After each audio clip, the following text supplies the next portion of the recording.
So take me from Philadelphia to college. Like, how did you? What Okay, happened? then Stowe, Vermont, and then third grade up in high school plays.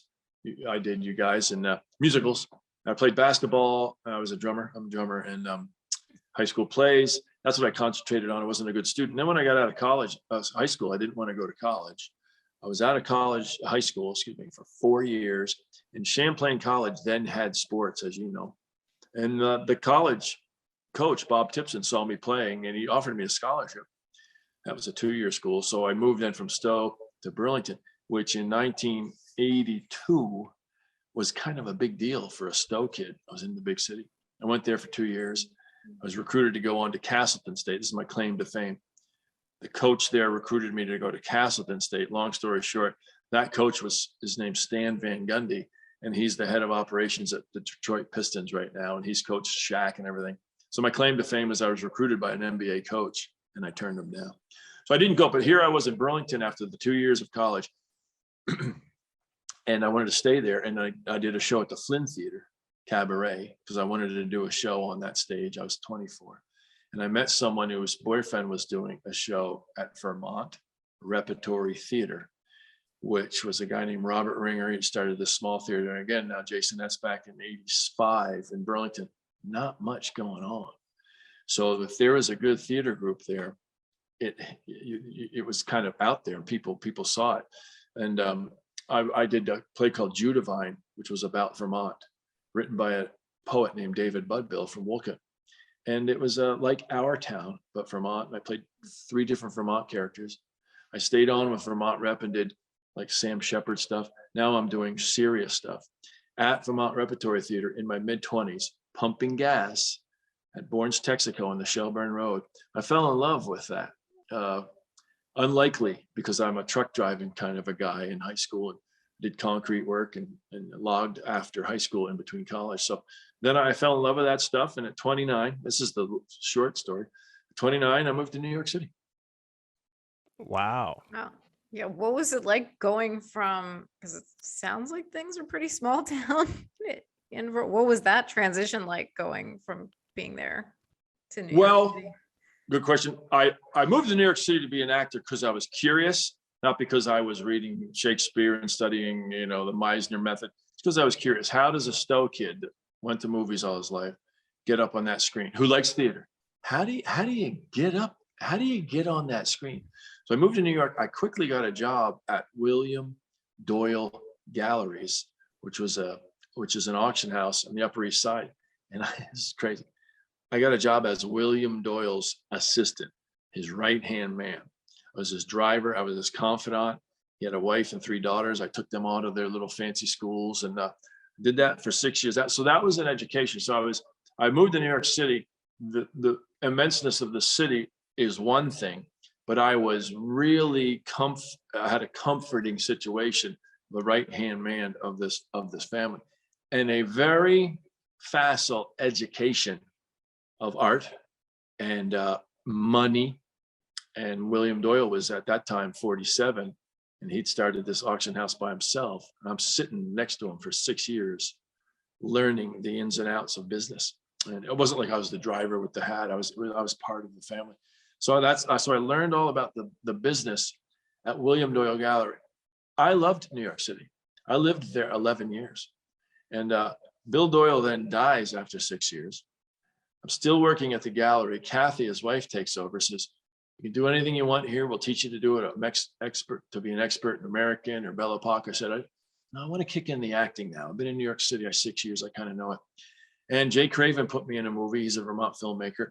And I got my picture in the New York Times with Rip Torn. This was when independent movies were a new thing. So the New York Times came to this little Vermont town to cover it. And I got calls I sent out 100 of those pictures and my resume. And I got calls from 10 agents. And I started doing commercials. Wow. I have a look. That's all true. That's the short way of telling it. But I started doing commercials. I worked at the gallery 5 more years, did a ton of work in New York, a bunch of movies and TV and commercials. I did 30 national commercials, learned to be in front of the lens. I didn't sit in the trailer. I would always watch what was going on.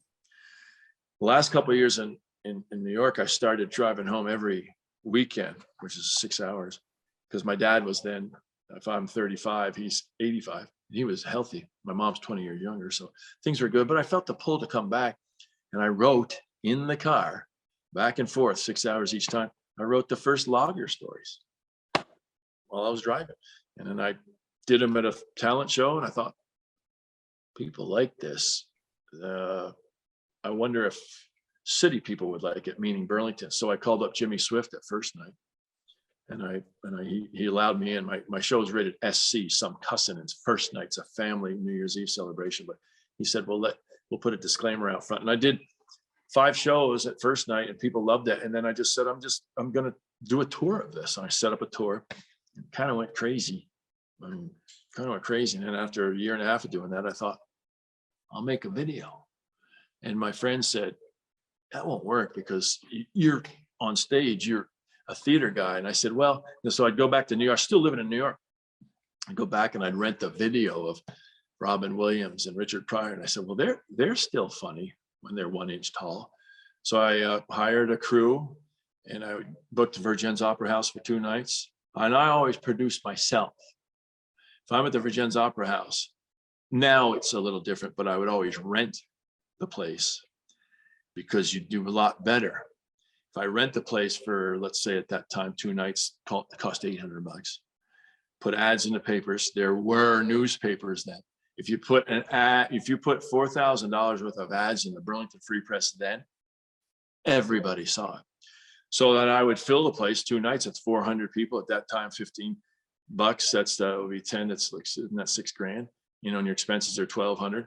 But if they would present me, they'd say, we'll give you $2,500. So I always produce myself. I produced myself 2 nights at the Vergennes Opera House. 2 nights we shot it with 3 cameras. We edited it.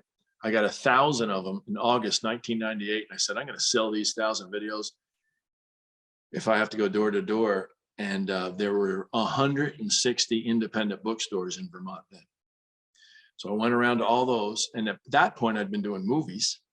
So they kind of knew who I was. They kind of heard about me from first night. And these bookstores took them. And then I called VP of Vermont Public TV. And they put me on. They put my video on as a pledge. And it was a snowy night in December. And everybody in Vermont was in their house, you know, four stations back then, watching. And all of a sudden they'd click on Vermont Public Television. And there's this guy standing on a black stage doing Vermont stuff. And it went nuts. So by that December, I produced it, I wrote it, I distributed the videos, I paid for it all with my money. I'd sold 12,000 of those videos. Wow. At $15 I was getting for each of them. That's fantastic. So that's how that whole thing started. Boom, boom, boom, boom. I've been doing it ever since, 26 years ago. Wow. That's great. What's striking to me, I think, is what you had to do then to promote yourself and get it, like, versus like if you started now, right, you probably would just do something on YouTube maybe, or do you feel like it would be easier or harder if you had to start now? You know, Bill Gates was born at the right time for what he knew how to do. Technically, and also as far as building that business. Steve Jobs. What if Steve Jobs was now 31 years old? The timing for what he was prepared to do wouldn't have been right. So the timing was right for me because I'm a disciplined hard worker. And Jason knows there's Rena. It's Rena, right? Yes. There's 600,000 people in this state. So you can literally, if you want, touch every one of them. So you go from this town and you put up your posters and 300 people come. And then the next weekend you're at a town 25 miles away where lives all the relatives of the people who just saw you this weekend. And they tell all the relatives and it accumulates. So I did it right. That's the old fashioned way. The question was, would I be able to do it now? No, I'm not. If I was 30, maybe I would, but I don't do taped performances anymore because I don't want to learn how to put it on whatever you would put it on now. I'm kind of at the, done my thing. So I wouldn't be interested in doing it this way. It was really footwork, live theater, and then the video. And I'm telling you, I've sold 100,000 of those things. I've done 3 videos and CDs, and I did calendars back when people bought calendars. I said, how do I also, market myself differently onto a calendar? And in one of the months I was naked except for covered a little bit. It was funny, a little couple of the elves holding the Christmas tree in front of me, that's all I had on. And those, I sold 10,000 of those things the first year, and then 9,000 the second year. People, it was a different time, and I was the right person for that time. I tried to find the calendar online because I wanted to show Rena. Yeah, I was gonna. Does somebody have the calendar? I did 7 calendars. Yeah. Wow. And each month I thought of the shot. And I hired a kid that went to school with me, a guy who went to school with me, and it was a lot of work, but there was Borders. There were Barnes and Noble. I would go to the fairs and have my booth at the fair. I would do, and then people started calling me to do their banquets, to do their Christmas parties. So there were the live shows I would do. There were the videos. There were the holiday parties. There were the summer parties. And then the schools learned about me, and then I let it out that I was not the person that was on stage. I'm pretty much a really straight shooter, and I let that out. And then the schools got a hold of it, and they said, we want you to come in and talk to the kids in school who aren't really into school. And so that's a part of it. So it was a really big business. I did somebody called me to do columns in New York, and I was in 6 papers over there, and then I did so many of them, I collected those in 2 books, and then I sold thousands and thousands of those books. No distributor, no manager, no anybody. That's it's amazing. Unbelievable, really. Yeah. Wow. How did you teach yourself that? How to do that? I mean, I've right now I would go online and look up how to do it, but how did you teach yourself how to do it? Good question. I didn't know how to put ads in papers. Yellow Pages. Yeah. Brattleboro. What's the paper? Call them up. Can I place an ad? And I put my posters up. Where I learned to do all of it, if you remember, William Doyle. It was William Doyle Galleries. He was William Doyle. When we'd go to an estate and meet the lawyer and the kids of the person that had died, they'd go, you're actually William Doyle. He always made his callbacks. He said, he was from Boston. Rustola, it's not yesterday, it's tomorrow.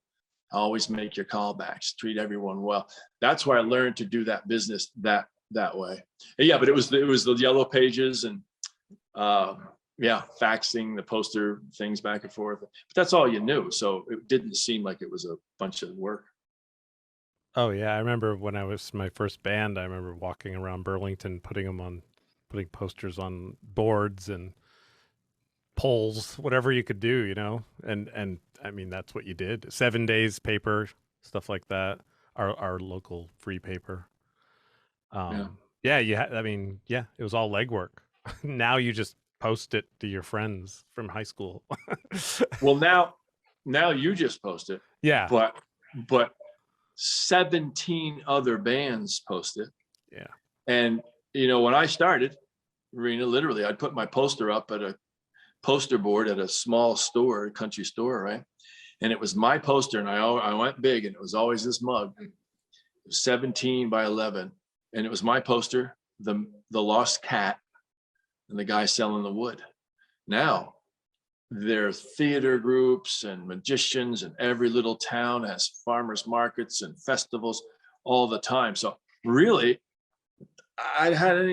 first of all, what I did was unique. You had one guy standing up there talking about from up. There's no competition. I don't mean competition in somebody's better than someone else. I mean competition in what are we going to do tonight? Well, we could do this. When I was doing it, it was like, let's go see that guy for the 4th time. Wow. Because you were the only guy that was doing a thing. Was that? Wow. But I'm all over the state. That was before the stand-up stuff in Burlington. So there was no stand-up place. Yeah. Way before. Yeah. Wow. Yeah. Way before. Yeah. So it's a multifaceted business, and I learned the business from Bill Doyle. I said, I'm going to go for, you guys, what do you do, Rena, for work? So I'm a freelance writer and editor. Right. So, and Jason, I know, musician and a writer. So I always thought as a young person, when I did the plays as a young, we worked so hard on these plays. You rehearse, maybe it's summer theater, rehearse all, and then you do it 3 times. I always thought you're putting so much work into it, man. The work really is getting it out there. And then if you start getting paid for it, well, it's even like, well, hey, Rusty, would you like to do columns? Well, I don't really know how to write. Well, just write what you want and kind of like your stories. And like, can I do it about anything? Yeah. Okay. I didn't go, nah, I don't really know how to do that. I took everything. I did everything I could. Wow. Boy Scouts would call me in Rutland. They'd say, hey, we'd like you to come down, talk to but we're having the Eagle Scout, presentation of 2 Eagle Scouts. It's on February 3rd. It's a Tuesday. Would you come down, talk to us? There'll be 50 of us there. I'd be like, yes. I wasn't like, no, I'm not going to drive 3 hours in a potential snowstorm to talk to 50 people. I was like, you're damn right, for no money. You know what I mean? Not everybody paid. So I just did everything. Yeah, that's the way it kind of was. I mean, when I was in the band, same thing. You'd play Nectars for like on a Wednesday night for like nobody and make $30. Like, right, but much. wouldn't you maybe get a wedding gig out of that? Well, our band didn't like doing weddings, but we got offered a lot. But yeah, yeah. Just like what you just said, we actually didn't do things we didn't like to do, but we're probably not as hard of workers.